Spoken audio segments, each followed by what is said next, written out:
৫,৪৬,০০,০০০ টাকা ব্যয়ে নির্মিত হবে সেতু। উপকৃত হবেন অন্তত ১০ গ্রামের মানুষ। এ উদ্দেশ্যে গাইবান্ধা সদর উপজেলার বোয়ালি ইউনিয়নের আলাই নদীর উপর নির্মাণ কাজ শুরু হয় একটি সেতুর।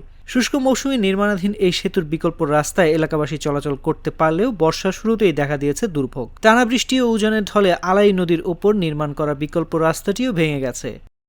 এই রাস্তাটা তো আমাদের অসুবিধা হয়ে গেছে, যানজটের কি ভাঙাচুরের কারণে আমরা রিক্সা অটো এগুলো পার করতে পারতেছি না, খুব কষ্ট করে চলাফেরা করা লাগছে। এখন মনে করেন যে ব্রিজটা ভাঙার পরে এখন মনে করেন সাঁকো দেওয়ার পরে এখন বাচ্চারা যাতে ভয় করে, এখন যাওয়ার অসুবিধে। ওই পাশে বাচ্চা রাখি আসা না, স্কুল ছুটি হলে আবার মাদের আমরা ওখানে আসি, দাঁড়াই, ওখান থেকে আমার বাচ্চারা নিয়ে আসি।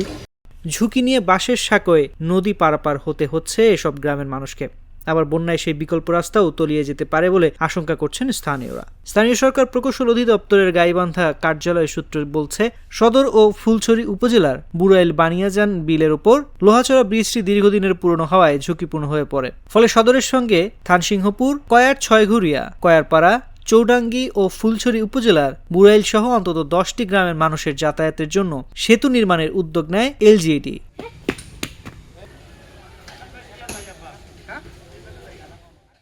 চুয়ান্ন মিটার দৈর্ঘ্যের সেতুর নির্মাণ ব্যয় ধরা হয় ৫,৪৬,০০,০০০ টাকা। জাকাউল্লাহ অ্যান্ড ব্রাদার্স নামে ঠিকাদারি একটি প্রতিষ্ঠান এই সেতু নির্মাণের কাজ করছে।